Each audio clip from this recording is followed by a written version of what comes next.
Hello दोस्तों, नमस्ते, राम राम। मैं हूं अमित चौधरी। स्वागत है आपका अपने यूट्यूब चैनल अमित सर जी के में। तो आज हिस्ट्री का 8th क्लास का 6th चैप्टर आपके सामने है, जो कि मोस्ट इंपोर्टेंट है, जिसमें हम सूती कपड़ों के बारे में, स्टील के बारे में जानेंगे और भारत से यूरोप में कैसे व्यापार होता है, यूरोप से यूरोप के व्यक्ति यहाँ से व्यापार कैसे करते हैं, ये सारी चीजें हम जानेंगे। मोस्ट इंपोर्टेंट है, कहाँ से सूती कपड़े की स्टार्टिंग हुई, स्टील क्या है, ये सारी चीजें आज हम अपने चैप्टर में जानेंगे, जो कि मोस्ट इंपोर्टेंट है आपके लिए और मेरे लिए। ठीक है, तो सीधा आपके सामने पीडीएफ आ चुकी है, पीपीटी आपके सामने है। ठीक है, तो इसमें कोई देरी न करते हुए हम शुरू करते हैं अपनी क्लास को। सबसे फर्स्ट है, हम कपड़ा और स्टील के बारे में जानेंगे, जिसमें most important fabric and steel. Bharat में कपड़ा उत्पादन के क्षेत्रों के बारे में, सूती मिलों की शुरुआत कब हुई, कैसे हुई, ये सारी चीजें। वुड स्टील के बारे में जानेंगे, भारत में लौह इस्पात फैक्ट्री की शुरुआत कब हुई, दुनिया में बाजार में भारतीय कपड़ा कैसा है, यूरोपीय बाजार में भारतीय कपड़े की क्या कीमत है, सारी चीजें हम जानेंगे आज के इस चैप्टर में, जो कि मोस्ट इंपोर्टेंट है। कपड़ा उद्योग एक महत्वपूर्ण उद्योग है, सभी को पता है, हमको पता, आपको पता है, ये मोस्ट इंपोर्टेंट चैप्टर होने वाला है। इसीलिए आज भी कृषि के बाद यदि सबसे अधिक लोगों की किसी उद्योग में रोजगार मिलते हैं तो वह कपड़ा उद्योग है। इस चैप्टर में आप 18वीं सदी में भारत के कपड़े उद्योग की स्थिति के बारे में पढ़ेंगे। 18वीं सदी बोले 1700 वर्ष के आसपास। उसके बाद आप ये पढ़ेंगे कैसे भारत में कपड़ा उद्योग का पतन हुआ। इस चैप्टर की मैंने थोड़ी डिटेल बता रखी है आपको। आप भारत में सूती कपड़ों की मिलों की शुरुआत के बारे में भी पढ़ेंगे। स्टील उद्योग को उद्योग धंधों की रीढ़ की हड्डी भी माना जाता है, ये सभी को पता है। पुराने जमाने में भारतीय में स्टील बनाने का काम छोटे पैमाने पर होता था, जिसे कुछ विशेष समुदाय के लोग करते थे। कुल मिलाकर इसका रूप कुटीर उद्योग की तरह होता था। बाद में ब्रिटेन से स्टील आयात होने के कारण उन पर पड़ने वाले प्रभाव के बारे में आप पढ़ेंगे। साथ में आप भारत में पहली स्टील फैक्ट्री की शुरुआत के बारे में पढ़ेंगे, जो कि मोस्ट इंपोर्टेंट चैप्टर होने वाला है। दुनिया के बाजार में भारतीय कपड़े के बारे में जान लेते हैं। 1750 के समय भारतीय दुनिया में सूती कपड़े का सबसे बड़ा उत्पादक था। ये मोस्ट इंपोर्टेंट है, 1750 के समय की बात बता रहा हूं मैं आपको। उस समय अंग्रेजों ने बंगाल पर कब्जा नहीं किया था, जैसे कि मैंने आपको हिस्ट्री में बताया है, पहले चैप्टर में बताया कि हिस्ट्री बंगाल पर कब्जा कब हुआ था। ठीक है, भारतीय कपड़ा अपनी गुणवत्ता और महीन कारीगरी के लिए पूरी दुनिया में मशहूर थे। दक्षिण पूर्व एशिया, पश्चिम एशिया, सेंट्रल एशिया में भारत के कपड़े का बहुत अच्छा कारोबार होता था, व्यापार होता था। ठीक है, निर्यात होता था। 16वीं शताब्दी से यूरोप और कंपनी के ने यूरोप से बेचने के लिए भारत के कपड़े को खरीदने की शुरू कर दिया। अंग्रेज भाषा में कपड़ों से संबंधित कई शब्द ऐसे हैं जो इस व्यापार के सबूत देते हैं। इनमें से कुछ उदाहरण नीचे है, जैसे कि मसलिन।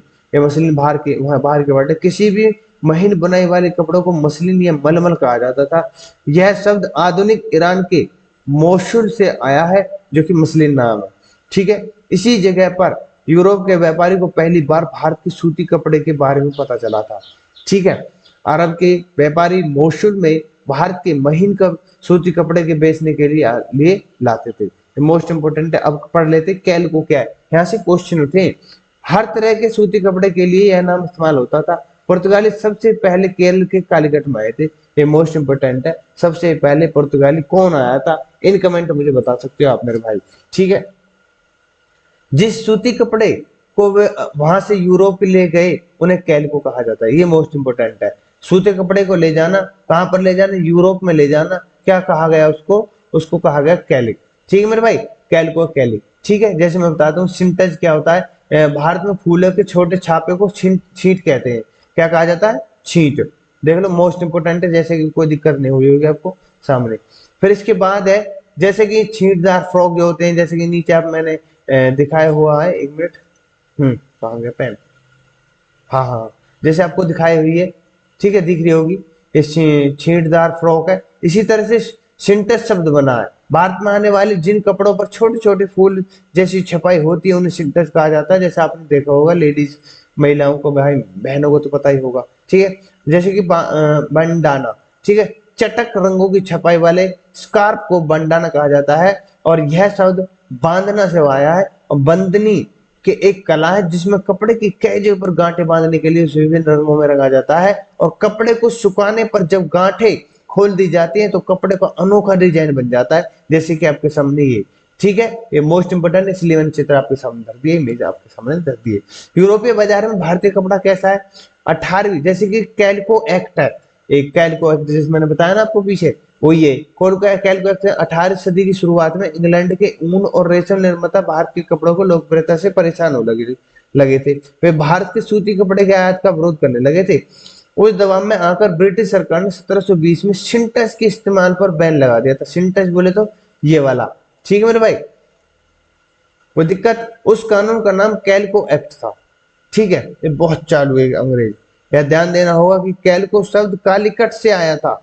जब सरकार का संरक्षण मिला तो कैलको प्रिंटिंग पर इंडस्ट्री में वृद्धि शुरू हुई और इस इंडस्ट्री में सफेद मसलिन या भारतीय कपड़े पर भारत के डिजाइनों की नकल छापी जाती थी। बताओ तुम, अपना अपन हमारे यहाँ को सब कर दिया अपना शुरू। नए सुधार, भारत के कपड़ों से प्रतिस्पर्धा के कारण इंग्लैंड में कई तकनीकी सुधार हुए। जॉन के 1764 में शिपनिंग जैनी का आविष्कार किया गया, ये मोस्ट इंपोर्टेंट है। जॉन के 1764 में शिपनिंग जैनी का आविष्कार किया। इस मशीन में पारंपरिक तकली तकली जो स्पिंडल होती है उत्पादकता बढ़ी और रिचर्ड ऑकराइट ने 1786 में स्टीम इंजन की शुरुआत की। पूछ लेगा 1786 में और उनको क्रम वाइज सजवा दे गया तो या इनके सामने रख देगा कि शिपनिंग जैनी ने किसका आविष्कार किया था, स्टीम इंजन का किसने आविष्कार किया था, सारी चीजें, ये सारी चीजें इंपॉर्टेंट हो जाती है। आमने सामने रख देते, फिर मिलान करने को बोलता है और आपके सामने ये सारी चीज, जैसे कि बुनकर के लोहा बनाने वाली फैक्ट्री मालिक, ये उस समय की तस्वीरें हैं 18वीं शताब्दी की, ठीक है। इस इंजन के आ जाने से, कौन से इंजन, स्टीम इंजन के आ जाने से सूती कपड़े की बनाई में क्रांति आ गई एक प्रकार से। इन दोनों आविष्कारों ने सस्ते दर पर बड़ी मात्रा में कपड़े बनाना संभव कर दिया। मशीन आदि से फिर तो तुम्हें पता हो। लेकिन 18वीं सदी के अंत में दुनिया के बाजार में भारतीय कपड़ों का बोलबाला बरकरार रहा। इस फलते फूलते व्यापार में यूरोपीय व्यापारियों ने मुनाफा कमाया था। ठीक है, भारत में कपड़ा उत्पादन के क्षेत्र कैसे, 19वीं शताब्दी की शुरुआत में कपड़े का उत्पादन मुख्य रूप से भारत के 4 क्षेत्रों में होता है। उनमें बंगाल सबसे महत्वपूर्ण केंद्र है, जो कि पहले से ही रहा है बंगाल तो, ठीक है। उस जमाने में सड़क रेलवे का विकास तो नहीं हुआ था। बंगाल में कई नदियां डेल्टा होने के कारण दूर दराज की जगहों तक माल पहुंचाना आसान पड़ता था। 18वीं सदी में ढाका, आधुनिक बांग्लादेश में जो है कपड़ा का महत्वपूर्ण केंद्र था ढाका। ये मोस्ट इंपोर्टेंट है, पूछ लेगा उससे। जो ढाका है, इसमें एक तो मलबल था, एक जामदानी, ये बहुत मशहूर थी उस समय। किस समय, 18वीं सदी के अंतर्गत, ठीक है। अब मद्रास से उत्तरी आंध्र प्रदेश तक फैले कोरमंडल के तट पर बुनाई के कई केंद्र थे। पश्चिमी तट पर बुनाई गई का महत्वपूर्ण केंद्र गुजरात में हुआ करता था, ठीक है। अब बुनकर कौन थे, हु वर द वेवर्स। बुनकर अक्सर उन समुदायों के लोग होते थे जिन्हें बुनाई के काम में महारत हासिल थी। बुनाई का हुनर उन्हें अपने पूर्वजों से विरासत में मिला था। बुनकर समुदाय के कुछ उदाहरण है, बंगाल की तांती, उत्तरी भारत में जिलोहा, मोमिन और दक्षिण भारत में कैकलो और देवांग। बुनाई का काम अक्सर पुरुष ही करते थे, मोस्ट इंपोर्टेंट है। कताई का काम औरतों द्वारा किया जाता था। कताई के पारंपरिक उपकरण थे चरखा, तकली। चरखे से धागा काटा जाता और तकली पर उसे लपेट दिया जाता था। ये मोस्ट इंपोर्टेंट है, आपके सामने कैसे काम कर रहा है बेचारे, ये सारी चीजें आपके सामने। रंगाई का काम रंगरेज करते थे, ठीक है, रंगरेज, और जो एक विशेष समुदाय से आते थे। प्रिंटिंग का काम चिपकर करते थे, जो ठप्पे से छपाई करने में माहिर होते थे। कपड़े की बुनाई और उससे जुड़े कामों में लोगों की भारी संख्या में रोजगार मिलता था उस समय, ठीक है। भारतीय कपड़ा उद्योग में गिरावट कैसे आई, ब्रिटेन में सूती कपड़ा के विकास में भारतीय कपड़ा उत्पादन की कई तरह प्रभावित हुए। उस अब यूरोप में, अमेरिका के बाजारों में भारतीय कपड़े को ब्रिटिश कपड़े से प्रतिस्पर्धा मिल रही थी। देख लो, इंग्लैंड में बहुत अधिक आयात शुल्क होने के कारण भारत में कपड़ा निर्यात करना मुश्किल होने लगा और इस तरह 19वीं सदी की शुरुआत में ब्रिटेन की सूती कपड़े ने भारतीय कपड़े को अफ्रीका, अमेरिका, यूरोप के पारंपरिक बाजारों में बाहर कर दिया था। ये इनकी चाल थी। इससे भारत के हजारों बुनकर बेरोजगार हो गए और सबसे बुरा असर बंगाल के बुनकरों पर पड़ा। गांव के जो औरतें सूत काट कर अपनी जीविका चलाते थे, बेरोजगार हो चुकी थी। लेकिन इसका मतलब यह नहीं कि भारत में हथकरघे पर बुनाई बिल्कुल बंद हो चुकी थी, ऐसा कुछ नहीं था। कुछ ऐसे कपड़े थे जो मशीन से नहीं बन सकते थे। बारीक डिजाइन और कढ़ाई का काम मशीन से नहीं हो सकता था। वैसे डिजाइन की यूरोप में बहुत अच्छी मांग थी। इसके अलावा ब्रिटेन के उत्पादक मोटे कपड़े नहीं बनाते थे। भारत के गरीब तबके में मोटे कपड़े बहुत लोकप्रिय थे उस समय, ठीक है। कई बुनकरों ने अपने पेशा बदल दिया, खेतों पर काम करने लगे। कुछ काम तलाश में शहर की तरफ पलायन करने लगे और कुछ बुनकर अफ्रीका और दक्षिण अमेरिका में बागानों पर काम करने चले गए। कई बुनकर मुंबई, अहमदाबाद, सोलापुर, नागपुर, कानपुर से बनी सूती कपड़े के मिलों के काम में मील में लग गए। ठीक है, या मिल गया। सूती मिलों की शुरुआत कैसे हुई इस चीज जानेंगे थोड़ा सा। सबसे पहले सूती कपड़ा मिल बम्बई में, कहा, मुंबई में, आज के में 1854 में हुआ था सूती कपड़ा का शुरुआत। 18वीं सदी की शुरुआत में कपास के निर्यात के रूप में बम्बई का बंदरगाह महत्वपूर्ण हो चुका था। बम्बई के आसपास के इलाकों में कपास की अच्छी खेती होती थी, इसलिए नई मिलों के कच्चे माल आसानी से उपलब्ध होता था। सभी चीजें जब मिल रही है तो क्या दिक्कत था। ठीक है, ये महिलाओं को देख लो आप, जैसे कि महिलाएं बेचारी काम कर रही हैं। ठीक है, ये कंपनी है, उसमें कताई बुनाई का काम चल रहा है कपड़ों का। 1900 तक बंबई में 84 से अधिक मिलें काम कर रही थी। इनमें से कई मिलें स्थापना पारसी गुजराती व्यवसाय ने की थी। उन्होंने चीन के साथ व्यापार करके अच्छे पैसे बनाए थे। सूती कपड़ा मिलें अन्य शहरों में खुलने लगी थी, जैसे कि अहमदाबाद और कानपुर। ये मोस्ट इंपोर्टेंट पहले केंद्र थे, आज भी है। सूती कपड़ा मिलों की वृद्धि से काफी लोगों को रोजगार मिला। गरीब किसान, काश्तकार, खेतिहर मजदूर हजारों की संख्या में उन्हें मिलों में काम करने के लिए शहर की ओर पलायन करने लगे। ठीक है, अपनी शुरुआती दिनों में भारत के कपड़ा उद्योग की कई मुश्किलों का सामना करना पड़ा। ब्रिटेन से सस्ते कपड़े के आयात से बहुत मुश्किल होती थी। अधिकतर यूरोपीय देशों की सरकारें अपने स्थानीय उद्योगों को बढ़ावा देने के लिए भारी आयात शुल्क लगाती थी। भारत की उपनिवेशिक सरकार यहाँ के उद्योगों का ऐसा कोई संरक्षण नहीं होता था। ये बेचारे भोले भाले लोग हमारे, ठीक है, हर चीज में हर तरीके से में मेहनत की खाई है, जिन्होंने मेहनत की खाई है, कमाई है, उन्होंने बेचारों ने इतनी मुश्किलें झेली है बहुत। ठीक है, हर चीज में, और हर वर्ग की बात कर रहा हूँ मैं, ऐसा नहीं है कि प्रॉपर एक ही वर्ग की मैं बात कर रहा हूँ। ठीक है, पहले विश्व युद्ध के दौरान भारत के सूती कपड़ा उद्योग को फलने फूलने के बढ़िया मौका मिला और युद्ध के दौरान ब्रिटेन से होने वाले आयात गिर गई। ठीक है, भारत को मिलों को सेना के लिए कपड़ा बनाने के ऑर्डर मिलने लगे। ये मोस्ट इंपोर्टेंट है, यहाँ से पूछ भी सकता है आपको।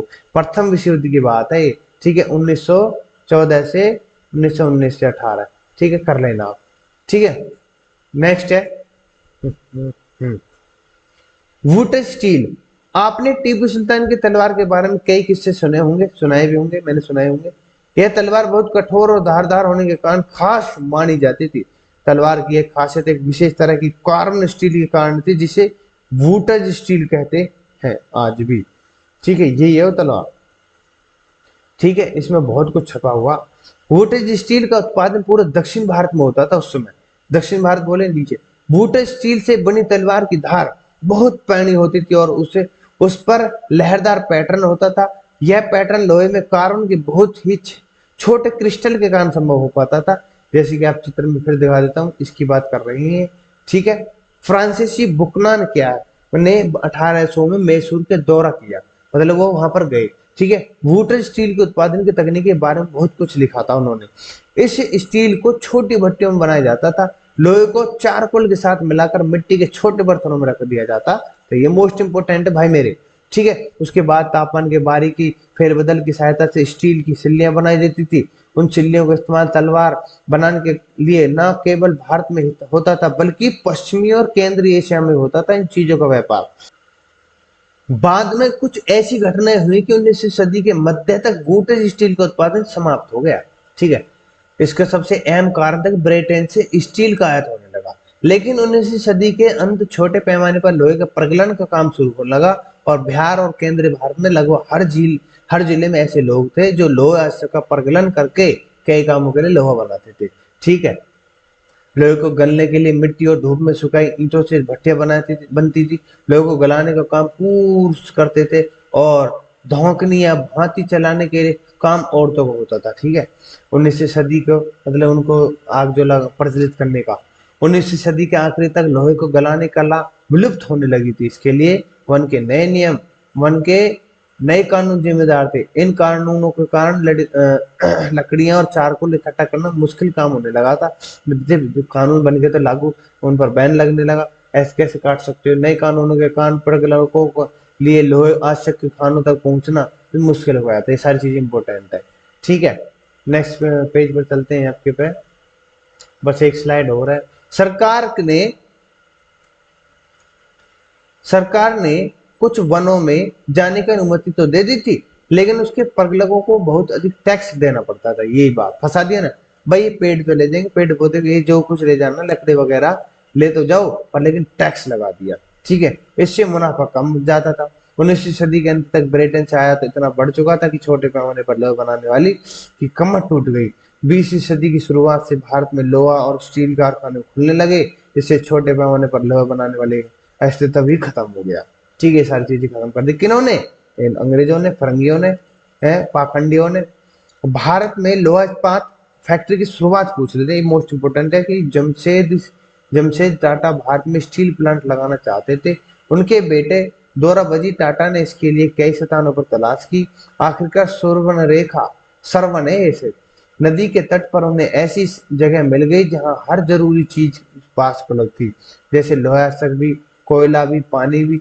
वहीं पर साक्षी नाम के गांव के पास Tata iron and steel company की शुरुआत हुई और उस फैक्ट्री में 1912 में उत्पादन शुरू हुआ। उस जगह पर एक शहर बसाया गया जिसे हम जमशेदपुर नाम से जानते हैं, जो कि मोस्ट इम्पोर्टेंट है। आशा करता हूँ ये जमशेदपुर या इसकी शुरुआत कब हुई ये चीजें आप जान चुके होंगे। जो आप टाटा सुनते हो ना, वही चीज है, वही है। जब प्रथम विश्व युद्ध शुरू हुआ तो ब्रिटेन के स्टील उत्पादकों को युद्ध की जरूरत को पूरा करने का व्यस्त रखा गया, मतलब बिजी रखा गया। कुल मिलाकर ये था। ठीक है, नेक्स्ट है जमशेदपुर उस समय का है, 1912 का। ऐसे समय में रेलवे लाइन बिछाने की जरूरत, लोहे की सप्लाई का काम टिस्को को मिल गया और टिस्को ने रेल के पहिए और तोप को गोलों को खोल दिया, बनाने की शुरू किया। और 1919 तक टिस्को में बनाने वाले स्टील के 90% उपनिवेश सरकार खरीद लेती थी। और इस तरह से धीरे धीरे ब्रिटिश साम्राज्य में टिस्को सबसे बड़ी स्टील उत्पादक बन गया था। सब चीजें पर कब्जा शुरुआत कौन कर रहा है इस समय? वो हमारे भारतीय किसान मजदूर वर्ग लोग कर रहे हैं, लेकिन फायदा कौन उठा देता है बड़े मार्जिन पर? ये अंग्रेज और ब्रिटिश। ठीक है, तो आशा करता हूं अभी तक ये आपको सारी क्लास समझ में आई होगी। और हम अब क्वेश्चन करेंगे जो कि मोस्ट इंपोर्टेंट क्वेश्चन है। फर्स्ट क्वेश्चन आपके सामने है। 17वीं शताब्दी की शुरुआत में पश्चिमी तट हिंद महासागर से व्यापार के महत्वपूर्ण स्रोतों में से एक था। ठीक है, पश्चिमी तट कौन सा जाता है? ये तो सूरत इज द राइट आंसर हो जाता है, सीधा बताऊंगा मैं आपको। सेकंड क्वेश्चन है, 18वीं शताब्दी के अंत तक व्यापार के लिए मुख्य रूप से सूरत तट का उपयोग कर रहे थे चीनी, फ्रेंच, पुर्तगाली। Dutch is the right answer, Dutch कर रहे इस समय। जैसे जैसे इसका उद्योग 18वीं शताब्दी में बढ़ा दुनिया की कार्यशाली के रूप में, तो किसे जाने लगा? फ्रांस को, ब्रिटेन को। Britain is the right answer, Britain को जाने लगा। ये बहुत ही चालाक आदमी किस्म के इंसान है फरंगी जो है।